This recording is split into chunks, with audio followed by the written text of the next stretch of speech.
Good evening, everybody, and thank you so much for tuning in to watch the show. I hope you enjoy what happens here over the next wee while. To find out who the first guest is, let me hand you over to the MC for the evening, the beautiful Fred Cooke. Thank you, Tommy. Well, our first guest is Mr. Jerry Kelly.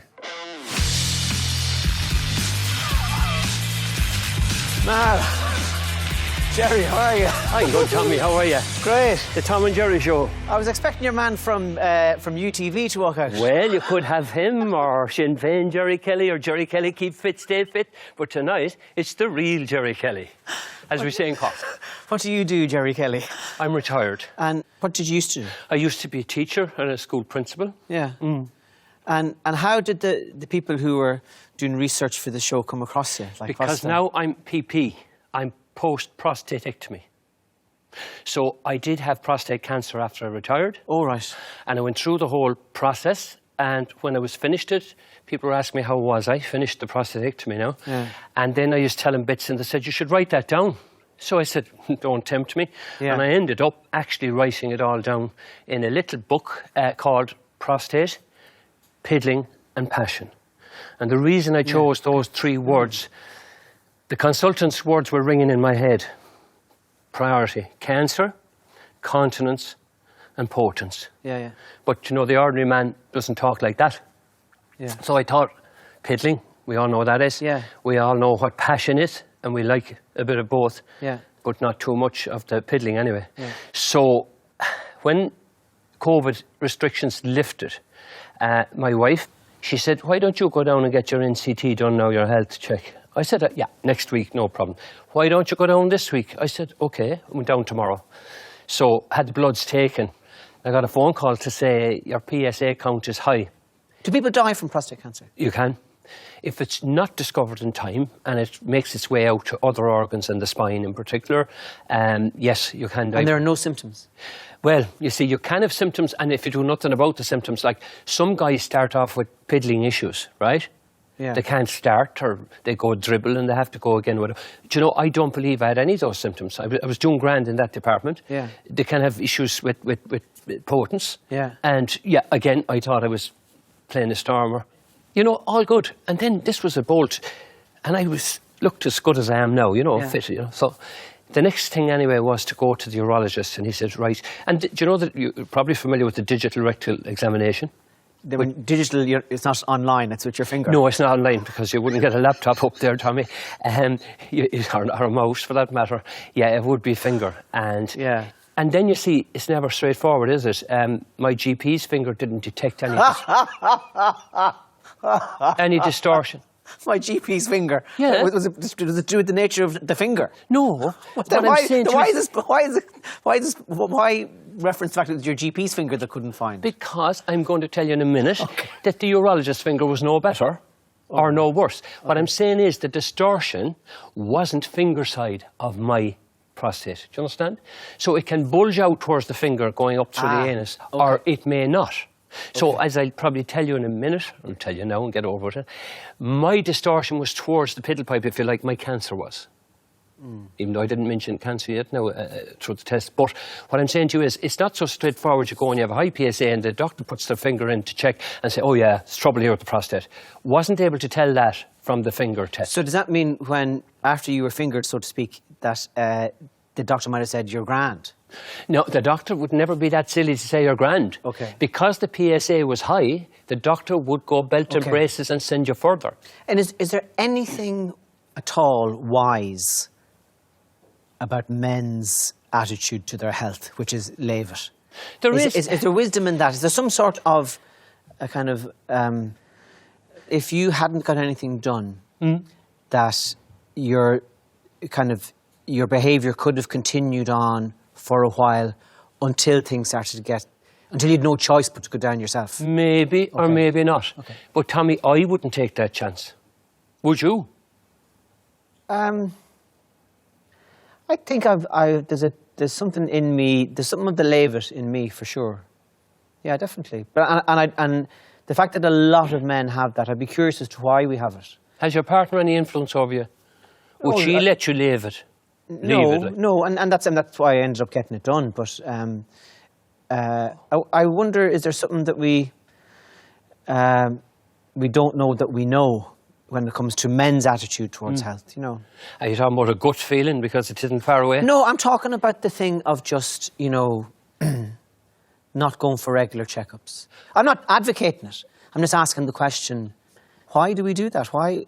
And is there some strange wisdom in it? I think it goes with the machoism of man. Oh, okay. Do you know, if you go down to a doctor, he'll find something wrong with you. Yeah. I have a few friends who say that. And sure, he's right. The reason the doctor will find something wrong with you, he has trained in that area to be able to diagnose if there is something wrong with you, and he's not going to make it up. And then, face it, if there's something wrong with you, take the steps that need to be done. And we always hear about men who, there's something niggling at them, and they eventually go in, and the doctor says, you've about an hour to live. Well, thanks very much. Do you know what I mean? That's exactly true. So take us back again to your journey with the whole thing. Yeah. So the numbers are still high, and the second guy can't find anything. Correct. wrong. So he says, where we go from here is an MRI, a cystoscopy, and a floor test. Now, do you know what a floor test is? You do. Well, do you know the way you could kill a fly on the wall when you'd be going for a piddle in the men's stalls? Maybe you wouldn't have any flow at all. So I went into a small room, and this little nurse said, I'll go on the laptop, and she says, you go on the funnel in the corner, right? So I went to the funnel. I can't pee in front of other people. Well, no. So, look, I was in the corner, she was on the laptop, and I was, 5 minutes, 6 minutes, my head was getting red. Not a drop. Yeah. I was sweating. More farts than water. More sweating. I could sweat into the funnel, but I couldn't piddle into it. So I said, after about 8 or 9 minutes, it felt like a month, I said, I'm sorry, look, I said, I can't. She said, don't you worry. She says, go out, there's the water. So I drank 7 bottles of 0.5 litres of water, which is 3.5 litres, which is shoving up near a gallon. And then I said, I think I'm ready now. I went in, and it was like when the rain, it was here, it hitting the plastic funnel, a thunder shower. I didn't break it. But she said, by the way, she says, your flow is very good. I said, why wouldn't it? I said, I have a head. The river Lee in my stomach. I have a header tank up there holding a gallon. I said, it has to be good. So next up, and you go downstairs and you go, MRI. So you know the MRI, you have Big rattling machine. It's like a jackhammer. So you're offered Daniel O'Donnell music as well, so I had a choice. And I went in, and I was lying there, and I came out, and that was over. And so the phone consultation, there's an area of concern. So we'll send you for biopsies. So biopsies are the next thing, and that's where they put in a needle and they pluck out a piece of your whatever it is they're doing the biopsy on. They take that to a lab, right? And they analyse in the lab to see what's wrong with that. And it was worth it, because the next call that came was the definitive one. When my urologist got back the result of the biopsies, this was the first time that cancer was mentioned. So you have cancer Of the prostate. Okay. And I have to say then, I was trusting my wife really, and she had actually some way guided me anyway to going for a prostatectomy robotic. Prostatectomy is removal of the prostate, is taken out, right? The robotic bit is your consultant sitting over there with a mini JCB, hands and feet going and guiding the thing. And when it's all done, you look over there and you see a man pottering around his locker, and he 80-something he was, and wearing a nappy. And I said, Christ, an 80-something-year-old baby, I kind of said to myself, lifted the sheets, and there was a 65-year-old baby under my sheets. Tim, is there something about the whole experience that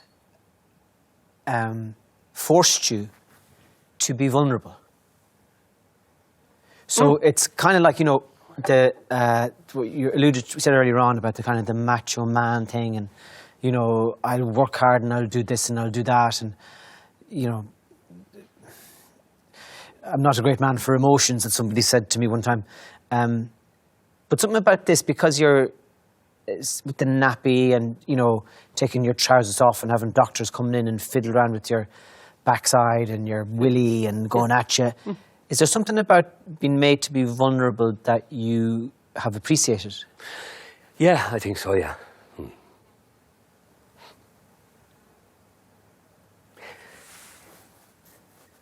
Yeah, you've put your finger on something there, little joke finger, but yeah, you have.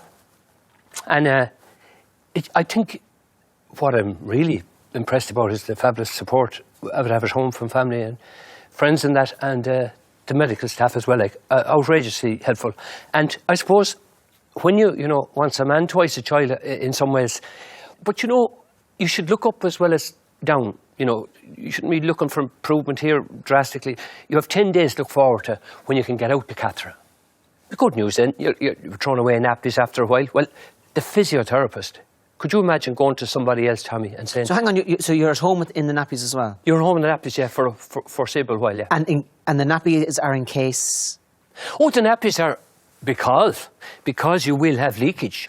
But when I met my physio, who was supposed to help me work, and she was brilliant, on my control, she introduced me to my pelvic floor muscle. And she asked me to exercise it. And I said, what? What do you want me to do? She said, I'll do it. So she said, did you see that? I said, no, you're not supposed to. She said, it's inside you. And the best way she described it was, she said, do you know when you're in company and you need to fart, but you don't want to? Yeah. Use whatever you do there, she said, to do that. And I did that. She said, now you're at it. I could see the improvement coming. And I said, what a woman that she was able to do that for me, from outside me, tell me what to do in here. Yeah. No, the nappies are gone now, Tommy. We're down to a pad. Did you ever see a pad? No. Oh, you have to see a pad. There's a pad for you, Tommy. It's kind of like a female hygiene thing. It's like a female hygiene thing, but did you ever see a man's pad advertised on telly? No. Well, why not? Doesn't a man deserve to be able to go around, have a full life and not have leakage and all that? I mean... Yeah. You know how that works, don't you? No, I don't know how it works. You just tear it open, Yeah. take off the adhesive and stick it inside your briefs. Now, the old-fashioned underpants, the tight one, not the jocksters, they're all over the place. Yeah. You want this to stay where it should. Yeah. And you know, it's just, you know, why not? Like, so you're on the pads. So she said if you're off the pads 3 nights in a row, you're off the pads for good. Okay. So when you have your next appointment, you have to do your homework and use a notepad. So I managed that. She was delighted. And back to the urologist. And he said, how are you doing? I said, great. I did homework for you. What's that? I said, I went 10 days and nights without a pad, all dry. Okay. Well, that's fantastic. He said, well, I said, it is fantastic because I did it on purpose for you and for me. But I said, actually, if I go for 3 or 4 pints, that wouldn't work. Oh, yeah. He said, well, you can still wear the pad or get yourself a clip, he said. Yeah. A clip? Have you a clip, Tommy? Sorry about this, but you need to know. And where does that go? Where do you think that goes? Right, Tom? okay. Yeah, it goes. But you need to know. I mean, Yeah. fair play to you. Wasn't it Gay Byrne came on and put the banana on the telly? Yeah. Come here. You can be at first. Hold that for me, Tommy. Do you know what that is? It's a sausage. Okay. It's only a sausage, and it's in Clington. So here, let me put that on for you. No. What do you think of that? I think if the women of Ireland got their hands on these, there'd be trouble. No, I think the women of Ireland would be buying them for the daughters' boyfriends. Yeah. You know, but that's just what's there. How many people know? You may hang on to that now. Thanks very much, yeah. Good man. Not a drop. See that? But no, that's just a practicality around it. Yeah. But like, and then I suppose there's another thing whereby you're kind of cast aside then once. Oh, sure, he's back from the prostate operation. I saw him at Mass. I saw him at the match. He's fine. He's fine. That's someone making a judgment. He's fine. They don't know how you're getting on with the incontinence, and they don't know how you're getting on with the passion or the erectile function. Now, it's none of their business, you could say, on the one hand, and they couldn't give a tuppenny on the other hand. But these are side effects that are real. And these are the bits that change you from being the man you were before the diagnosis to the man you are after the diagnosis. We're talking post now, are we? We are. We're talking post. And so at this stage, do you need Viagra to get an erection? Yes. Well, sorry, to get a proper, we'll say, if you want 9 out of 10, you'd have to have Viagra. On your own, you want to know what you could do on your own? No, I'm not. No. I'm curious. So to get to, you know, the soft horn comes and goes, but for match day, absolutely, you take the Viagra. Yeah. And was there a thing in that for you of because your partner is, because you're making love together, and it's an experience for both of you. Does your partner then, like, say to you, because it takes 90 minutes to kick in, does your partner say to you, Jerry, here's a glass of whiskey and one of our little blue diamonds? Or do you decide to take it yourself in the hope that you might be making love to your wife later on that night? Do you know what I'm saying to you? That's a very good question. But it's a very practical question. Yeah. Because there's no point in I going off on the sly, taking a tablet to surprise her when she's gone out with her friend for the night a half an hour later. Do you understand? So you have to telegraph this. Or she's in bed with one of the dry robes in a book. Don't come near me. Exactly. So, kind of, how would you do that? You say, would I be wasting my time now if I was here? And I don't know about the glass of whiskey, Tommy, because one would be bringing things up and the other would be bringing things down. I know. You don't want... That's a beautiful phrase. Yeah. Would I be wasting my time now if I took one of them Viagra's? Just like any chance of the... What's that juice called? Yeah, but it's a beautiful way of saying it. Yeah. Would I be wasting my time now if I took... And she'd say, no, you might and you might not. Yeah. Oh, no, I think we could be very honest there anyway and say what's involved there. That's beautiful. That's lovely. That's a lovely moment. Wow. So the journey then to post and all is well with P-Pipe and all is well as a loving husband in terms of sex and all that. Mm-hmm. That was the journey for you? Yeah. Wow. Yeah. Wow. How did the whole thing affect you emotionally? Emotionally? It was a journey like, I suppose, that the two of us, we did a lot of journeys. There was journeys to Dublin and we made them into train journeys and overnights, you know. And we kind of, I thought we bonded very well through it. And my daughters as well, you know, they were great. Yeah. Like, there was a lot of great things bubbling up for me at the same time, you know, that I could see, and I was glad to get the chance to have all that. And now, going on, you know, 8-year-old grandchild and 6 and 4 and 3 and all that. So there was a load of positives there bubbling. Why, when we mentioned vulnerability and emotion, do you well up? What does it remind you of? Well, do you know what? I'm a bit of an emotional fish anyway, and I just think I've lost probably a lot of friends in the last 4 or 5 years around my own go, you know, and they were great friends and that. And I'm getting something that they didn't get. You know, they didn't get to see their lovely grandchildren that are around there now, little nippers, the next generation. And I got that, and I've great run up and turnover, and you know, it's just magic. I feel blessed that I got that. Like, I do get emotional about that. Yeah, I do. Yeah. What's the name of the book? Prostate, Piddling and Passion. JerryKellyCork.com is where they can buy it. Okay. Or printmybook.com, of a choice. It's been a pleasure talking to you, Jerry. You too. Thank you so much for coming on to the show. Man.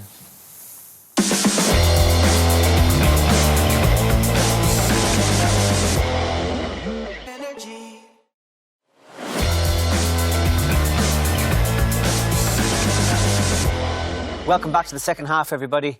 Freddie, who's next? Tommy, our guest is Miss Siobhan McSweeney.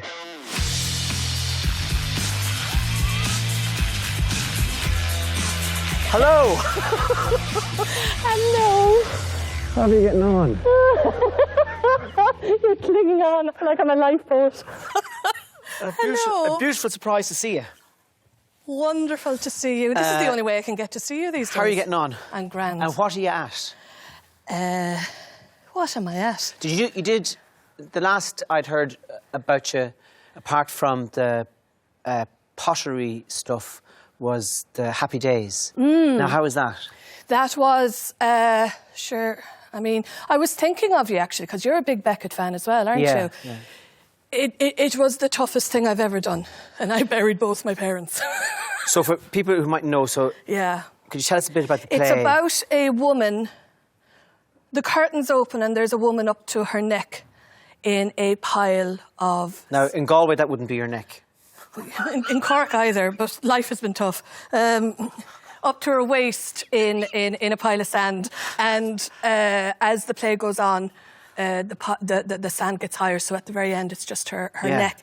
And it's a woman pretending that it's not happening, and it's going through her day, the repetition of her day, the smiling, oh, what another wonderful day, what a glorious day, what a happy day. And her husband is in a hole around the corner and barely speaks. And it's the most beautiful play about love and compassion and strength. And it's I was saying it flippantly that it was the toughest thing I've ever done. It's the toughest thing I've ever done. Did you know what you were doing in Derry Girls? No. Like, were you aware of... I think you know very well what the answer to that is. Well... Did I know what I was doing? But what was I doing? Did I know what I was doing? I prepared and worked hard on Sister Michael. How do you work hard on Sister Michael? What did you do? In general, costume really helps me. Physicality really helps me, which is funny considering I'm not exactly what people would think as a sort of a physical theatre actress or like a dancer or anything, or even as, or that Sister Michael would be particularly physical. But I find it more of a bigger clue to psychologies and rhythm of lines and stuff when I think about it physically. So was she a bit kind of... It was like she had a cross on her back. Was it what was the key to her physicality for you? Her little pixie boots, because they made me weep with how doty she was. She was just doty, and yet she wasn't perceived as doty. So that gave me a lovely contrast. Totally, wow. There was a real vanity with her boots. Yeah, yeah. You know, she knew she was a ride, and if she and everybody wanted her. And also, that's lovely. With Cathy Pryor, like there wasn't a zip. I've said this before. There wasn't a zip or a button in anything until the series went on, and she sort of had to grow up, so she could get as fucking. Do you know what I mean? I can't look. I'm closing my eyes on purpose. Don't look directly into it. Yeah. The Oracle of Delphi. Pandora's box. Will it start talking to me if I look at it? It usually does, don't they all? But you know, the sort of broadness and the taking up space. And when you are a large woman like myself, the idea of taking up space is a very, very counterintuitive idea. The more physical space you take up as a large woman, the more sort of socially small space you have. So to have a woman who was big and actually took the space that she needed, oh, jeepers, was divine. Yeah. I mean, look at Dad, Jerry.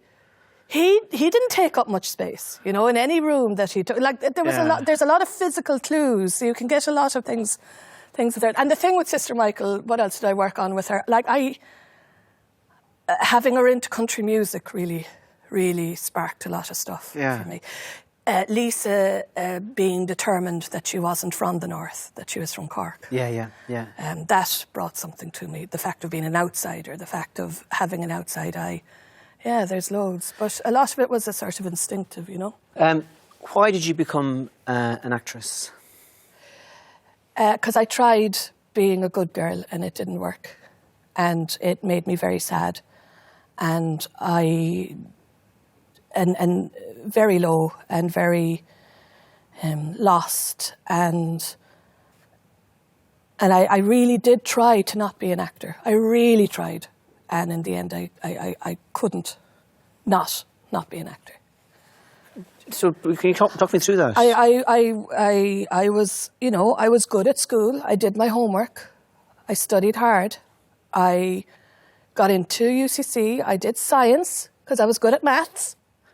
And I came from, you know, a lovely family and a wonderful background, but very much sort of, I want my child to be happy, and the upbringing I've had means that happiness, you'll be much happier with some financial security. Mm-hmm. And I think, you know, my mother... So that creates an expectation of what you're going to do. Sure. I was handed the prospectus for UCC and told, you know, they're the courses that we'd like you to do. And actually, there's actually just, you know, one or two. God, that sounds invasive. At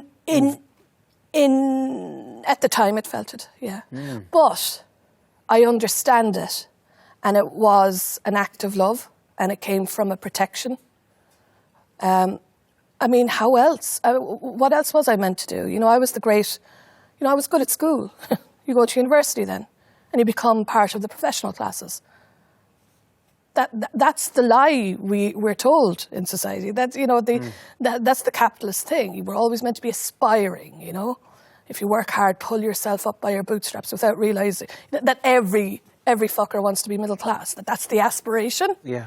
That's the aim. And the real... So I understand that. Why would my beautiful, kind family not fall for the same trick that everybody falls for? So I tried really hard and I was shit at it. And I ended up being part of the Drama Society, and I just... the first time I used my lab coat was in a production of Die Physiker. Dr. Matilda von Sand, and I used a jumper and I put it up this way, the hunchback and everything. And I remember taking the cellophane off the white coat, going, I'm pretty sure I'm meant to be wearing this in a lab. Oh well. Hello.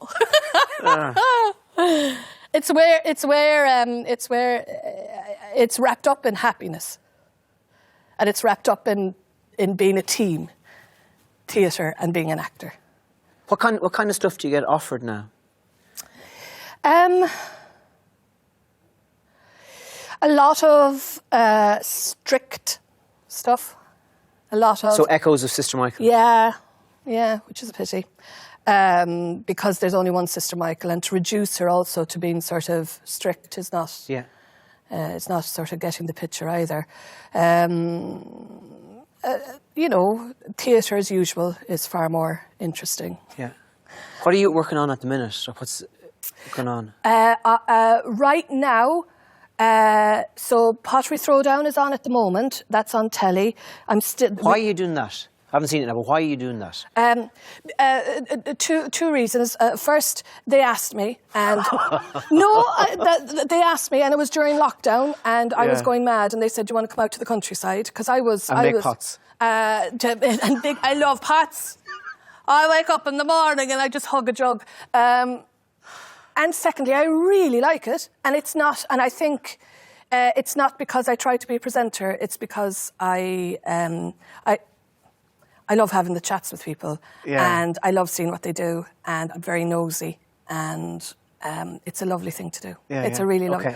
So that's why I do it. Yeah. I didn't seek it out, and it's not something presenting, and that's the not acting side. I call it the best side hustle ever. Meaning? As in, you pay an awful lot more than pulling pints. Which you get paid an awful lot more presenting than if you're pulling pints. Sure, yeah. My first love is and always will be theatre. The thing about theatre is that it takes a lot of time. And, you can barely pay the rent on it. Mm-hmm. And so if I have a choice now between a Bettina telly or a film or theatre, I want to do theatre. That's what I always want to do. But maybe it might be better to do a bit of telly or a bit of film, What theatre roles have you done recently that have stayed with you? I played Maggie in Dancing at Lunasa last year. Can you describe the character of Maggie to me? Maggie is... So the play is set in 1930s Donegal, a family of sisters. The youngest has a child called Michael, and Michael recounts this one summer. Yep. And Maggie, I'm the second eldest sister, and she's the clown. The one who sort of, if there's a bit of tension, she'll burst into a song or she'll tell a joke. She stays at home and she minds the chickens and she does the housework and she does the cleaning. And there's a sadness to her, a great sadness to her that is never fully revealed.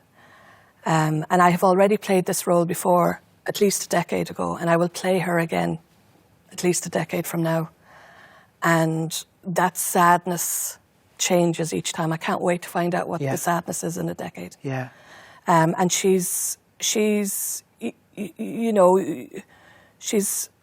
very much an ensemble piece, but you could argue that maybe the older sister is the lead.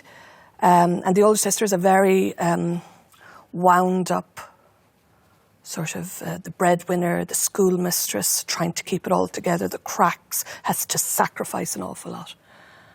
And it's never a part that appealed to me. But Maggie makes me sing. What prompts her? So she starts off the wild dance. What prompts her doing that? And what was it like to do it?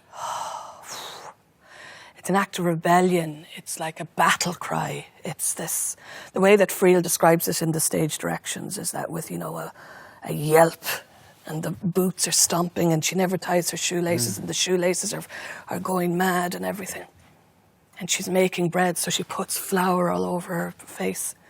And there's lots of themes of paganism and of sort of otherliness in it. So she looks like this dervish, just going mad.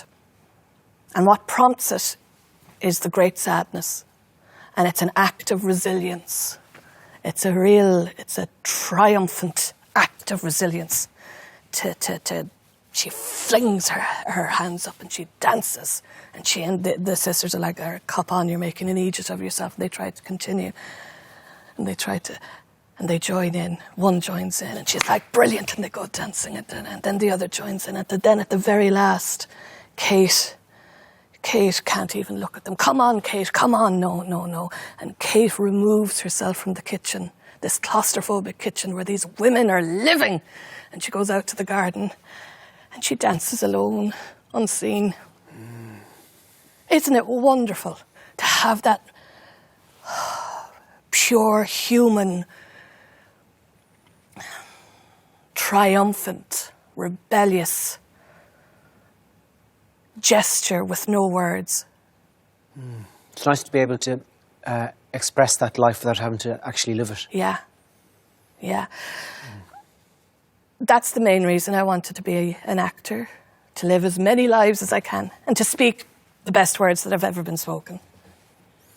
What's the next lump of work for you?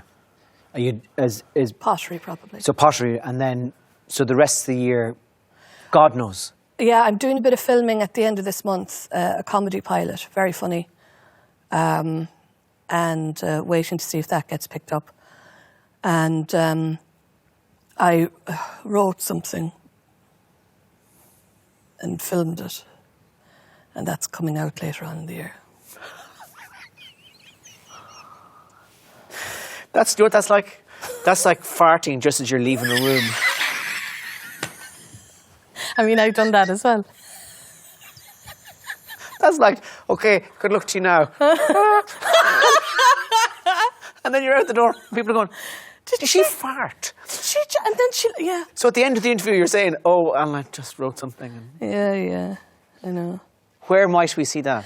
Well, because I don't know if I can talk about it, because I don't think it's been announced. I wrote a short comedy film for the BBC, and that's coming out later on in the year. What's it called? Spud. I look forward to that. Thanks for coming on to the show. It's so lovely to see you. Thank Great. you for having me.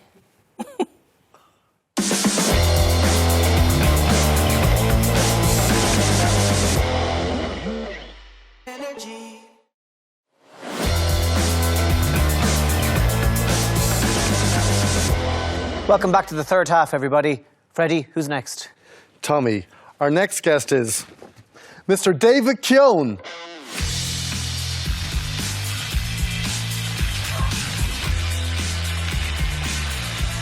David. Tommy, how are you? I'm very good now. Welcome. Thank you so much. Lovely to be here.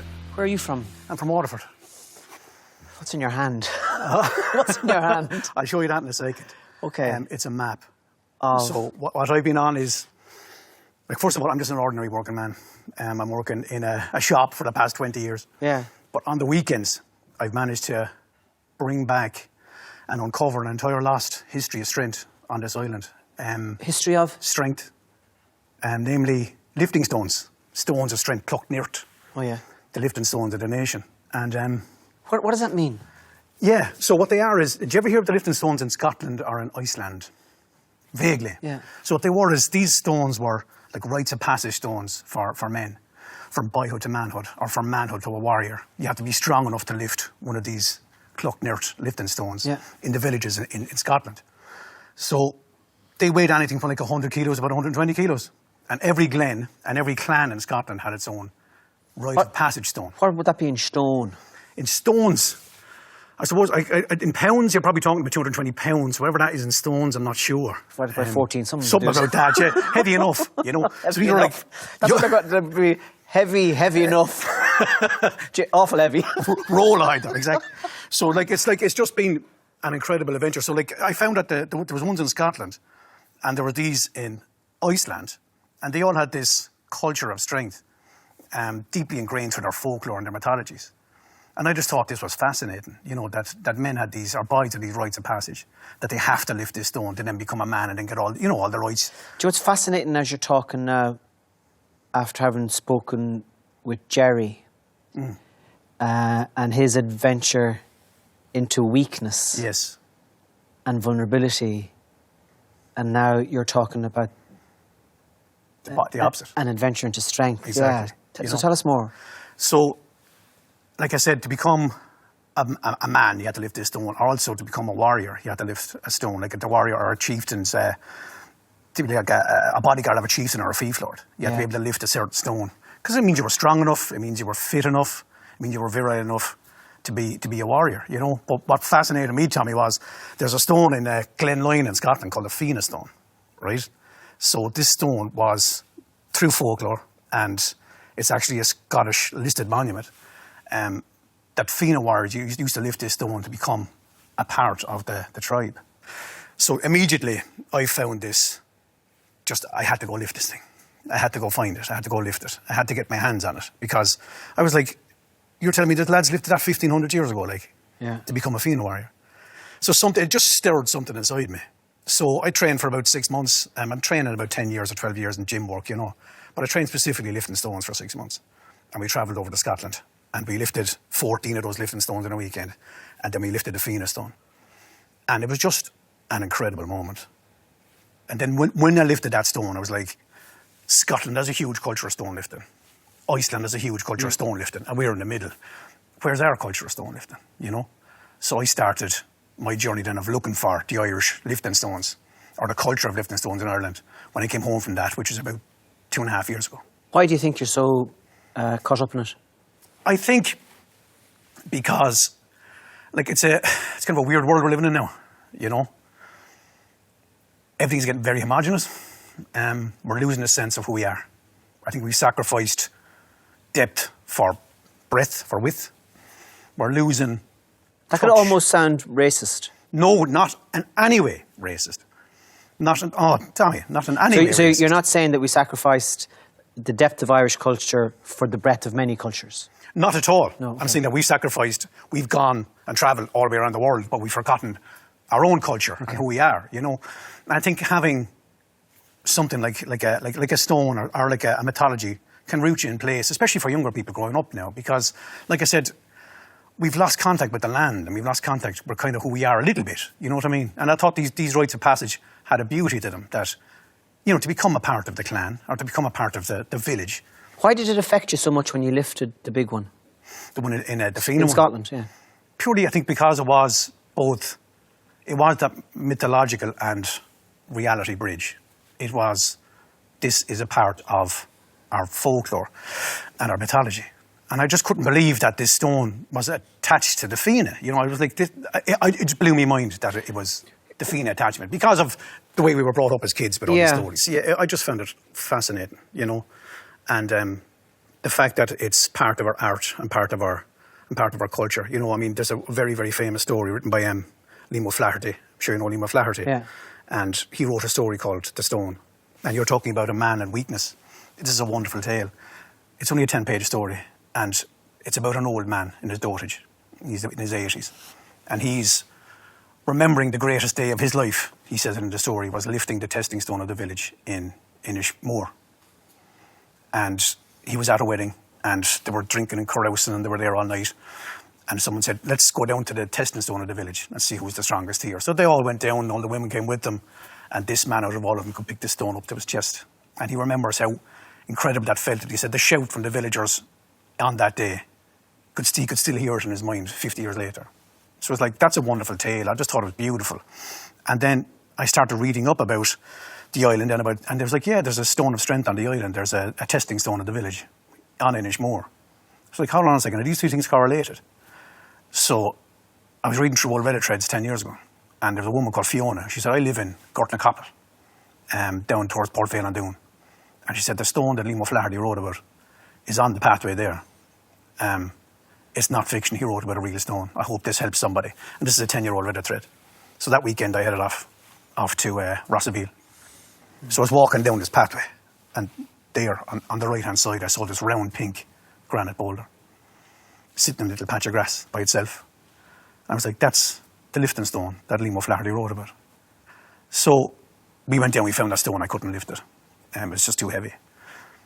But I came back then, 18 months later, invited by the Liam O'Flaherty Society, who got wind of what I was doing. And they were like, we can't believe that that stone is the stone. Because I got verification from Islanders after, so you know that's the real one. So we came back with 3 film crews, and about 100 Islanders came down to watch me lift this stone. I put in 18 months of training, and I went back and I lifted that stone up to my own knees. And when I said in the book, like, the shout from the villagers, you can still remember to this day. It was like, the shout from the people, I'll never forget it as long as I live. You know? You and the story became interlaced. You know, you became the story. Yeah, yeah. You're not reading it anymore. You're living it, you know? So what have you discovered about the culture of stone lifting in the country? It's amazing. So, like, they were lifted at pattern days. They were lifted at funeral games. They were lifted as part of harvest festivals. Very, very popular, actually, part of harvest festivals in August. The first Sunday in August. They were lifted at just places where people would gather. Crossroads on a Sunday. Yeah. You know, dancing at the crossroads, because that's where people would gather. You know, we go down on a Sunday before or after Mass, and this is a recurring theme throughout all of these, that the people would gather before or after Mass. And there'd be weight, you know, stone throwing, there'd be, you know, collar and elbow wrestling, there'd be dancing, there'd be music, and the stone lifting was a part of that whole culture. And then it just fell out of the national consciousness over the past 100 years, maybe 150 years. So when do you think that it started to lose its value as a cultural event? I'd say there was a lot of, I suppose the main thing would be the Gortamore, you know, and I'm coming across that a lot. And this is just talking to, because I'm just doing this as a purely passion project. Yeah. You know, I mean, my life has been, the past 6 months especially, has just been upside down, because like I said, I'm holding down a full-time job. You know, I'm working in a paint counter. I was mixing paint yesterday, and I'll be mixing paint tomorrow. But what I'm finding is talking to the locals and talking to, now there's professors getting involved and there's all kinds of people getting involved. They're like, yeah, what seems to be coming across is that the 1840s was the cut-off point, because, you know, so many people died or emigrated, that the culture went with them. Yeah. So it's just been an honour to be able to bring back something that was lost, Yeah. you know. What's the map then? This is the map of the lifting stones. And what I'm finding amazing, Tommy, is like the artists of the nation are getting on to me now. You know, there's like illustrators, poets, there's musicians, there's painters, sculptors. And they're like, we absolutely love what you're doing. Is there any chance I can be a part or help in any way? Yeah. So, like, I have people, help me make websites. I have people making beautiful maps of the lifting stones like this, you know? Yeah. And these are all the names, they're all the weights, and they're all the GPS locations of the stones. And you can see it's a very Western culture. Yeah. You know? I suppose because of Well, there's no stones in Meath. There's not many. There's not as much as there is west. Yeah. But I suppose because of the nature of the landscape, you know, and the stone masons and the stone wall builders. Why is it so important, do you think? Why are shows of strength like that so integral to being a man? I think there's an inherent thing in us, isn't there? Yeah, not all men. A lot of men watching now. A lot of men won't, Yeah. but I know there'll be a lot of men watching this who'll be saying, fuck, I want to try that, you know? It's a masculinity. It's a show of your strength, you know, it's a show of your power. And I don't think there's anything wrong with that. I love that. I think it's fantastic, you know, that you can go and you can lift one of these things. And what I love is you're putting your hands in the same place as people put their hands maybe 500, maybe 1,000 years ago. You're testing yourself like they tested themselves. And they're doing that just purely from their day-to-day work. They're strong enough to lift these huge lifting stones. I mean, the average weight is 170 kilos. How hard is the training for it? It's difficult enough because I competed in a sport for Ireland for 6 years. before COVID. So I had a bit of a strength Let me background. guess, interpretive dance. Yes, it was, yeah. I'm very good at tap. You had the ball and then the stick and the piece of string in your... So there was obviously a strength aspect to that. It was called kettlebell sports, so it was like clean and jerk for 10 minutes, lifting 2 kettlebells. Can you talk me through the technique and preparation for lifting the stone once you're standing there? Liam O'Flaherty wrote a beautiful piece on this in the story. So he said he stands up and he blows out. He scrapes the ground with his feet so there's no loose rocks underneath him. He spits on his palms to get extra grip. And then he bends forward to the knees, straight back, and leans over the stone. Grips the handles. I mean, you're just gripping the stone. Breathe out. Inhale, brace the body. And then push the ground away with your legs. And just use your fingers as almost like hooks. So it's all coming from your legs, your arse and your hips strength, you know. And then that stone will just come up into your lap. You sink down into a squat. You bear hug your arms around it. Again, inhale, brace the body, and push to the ground and stand up with that stone. And it's just the most incredible feeling, you know. You're touching history. You're physically touching history. You're not talking about it. You know what I mean? You're not reading about it. You're picking up a piece of local lore, a piece of local folklore. And it feels amazing, you know. And you feel more of a connection. I mean, how can you not feel connection? You know, you're connected to the earth. I mean, this is the bones of the earth. You're picking up the bones of the earth, like. It's the bones of the earth versus the bones of man. So you're picking up the bones of the earth, you're feeling connected to the land, but you're also feeling connected to your folklore and mythologies. And I just think that's wonderful. Not every man can lift it. Of course not. Of course not.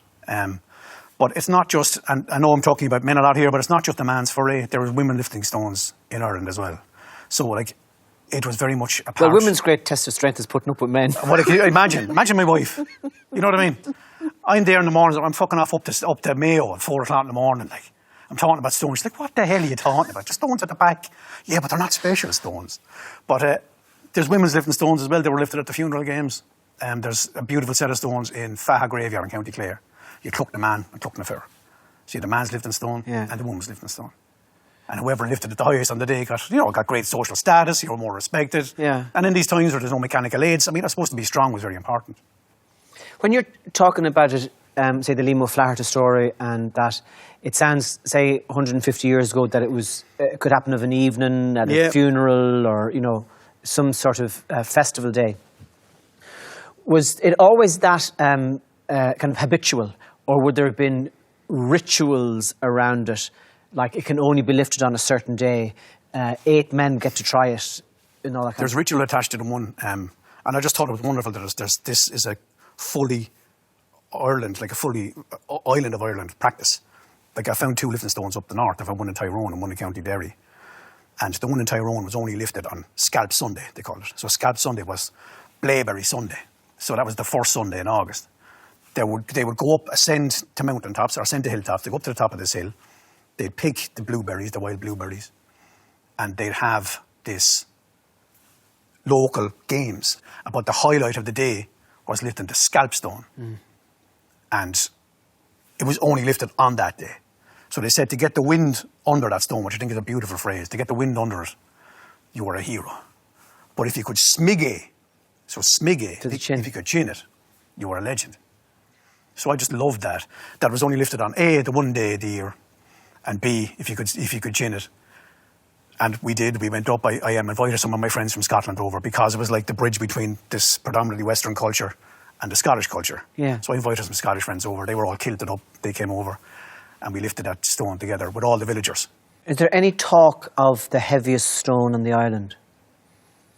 On the islands in general. On the island of Ireland, is there any? Oh, the heaviest stone definitely is, and it's got a great story attached to the Fina, is up in Derry.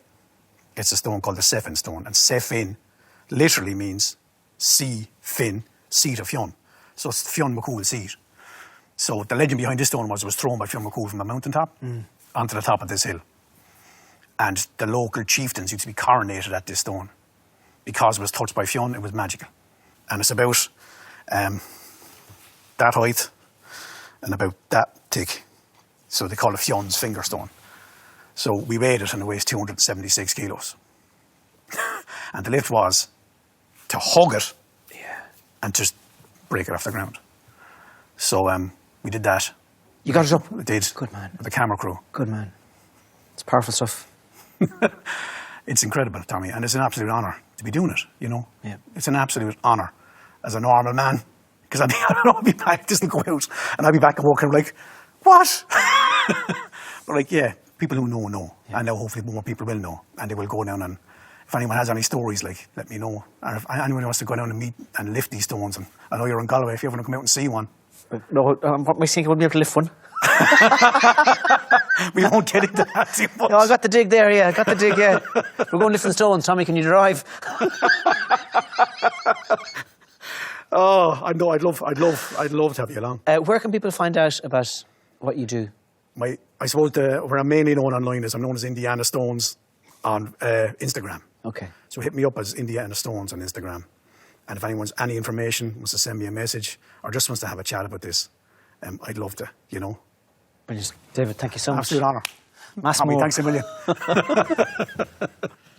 And now, ladies and gentlemen, would you please welcome Owen O'Canavon performing On All Nihia from his latest album, The Deepest Breath.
Joe.